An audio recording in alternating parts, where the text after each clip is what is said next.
What's up, everybody? And today's tutorial is all about kip ups. Now this one goes out to our friend Seth, who asked us for some tips and tricks. Did notice that you recently got it, and that's awesome, but this is for everybody else who wants to learn how to get some kip ups or make your kip ups better. Now, because you guys are at home, you don't really have the tools that we normally use at the gym to teach kip ups. So today we're going to teach you guys primarily on the floor. Thing one you guys need is space, okay? Make sure that when you guys are doing this, you have a nice wide open space. That way you can fall on your butt or fall onto your side and be totally okay. Two is try to find the softest thing you have. If you are brand new to these, I would recommend asking mom or dad if you can use old couch cushions or a mattress or something like that. Carpet works, grass works, but you have to remember that if you do mess these up, or not mess these up, but as you're progressing, you are going to end up thudding, hitting the ground, and it's not going to be comfortable. Okay, so we're going to try to make this as easy and comfortable as possible, and if you have some padding, it will help. Now, how this is going to work is we're going to start with the basics of a kip up. When you guys are down on the floor, a kip happens in what's called a candlestick position. For those of you who don't know what candlestick is, that's when you are on your shoulder blades and your feet are above your head. Now, if you can't see it, what I recommend is finding a video on YouTube, or even this one here, and watch the final position before I get off the ground. I will be in this position with my feet up in the air, my butt above my back, and my shoulders flat on the floor. Okay? So we want to get comfortable with that position. This is also a fun little ab workout for those who want practice with these, or just want to get some core work done.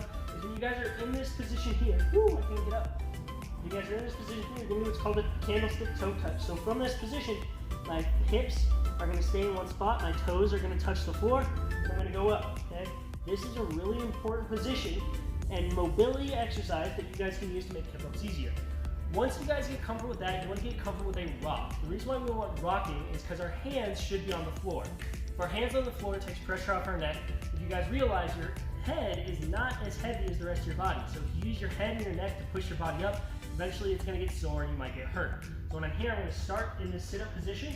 I'm going to rock back and try to touch my hands on the floor as best as possible. Now, if you don't get your full palm on the ground, that's okay, because as you put more oomph into this, you will end up getting more palm off.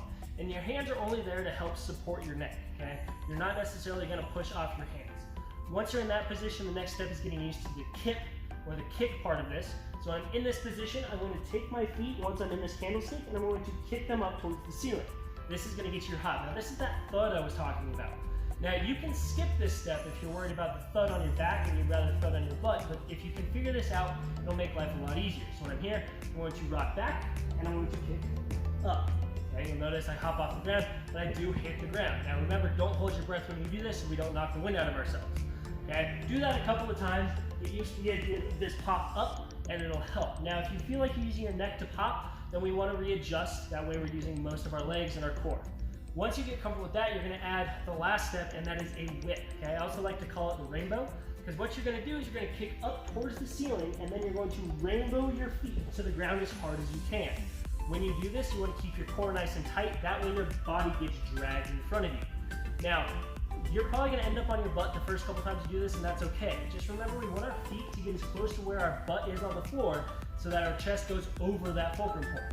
And what you can do is you can work on trying to reach down in front of you. That way it helps fill your chest. And so once again, when I'm in this position, I'm going to rock back, kick up, and then whip my feet to the floor. Rock back, kick up, whip my feet to the floor. And you'll notice my feet land roughly where my butt was. Okay? So those are a couple tips and tricks to give your kips a little bit more oomph, help them out a little bit. Now, if you can, try to find a platform. Maybe you can use some couch cushions or something. Now, this will give you an elevated surface to help you do these kips. This is how we teach kids. That way, when they do not get the big kip, you don't butt the floor super hard. Okay? Hopefully, these tips and tricks help you guys out. Tag us in your videos. We want to see how your progressions are going. Stay safe, and we'll see you guys next time.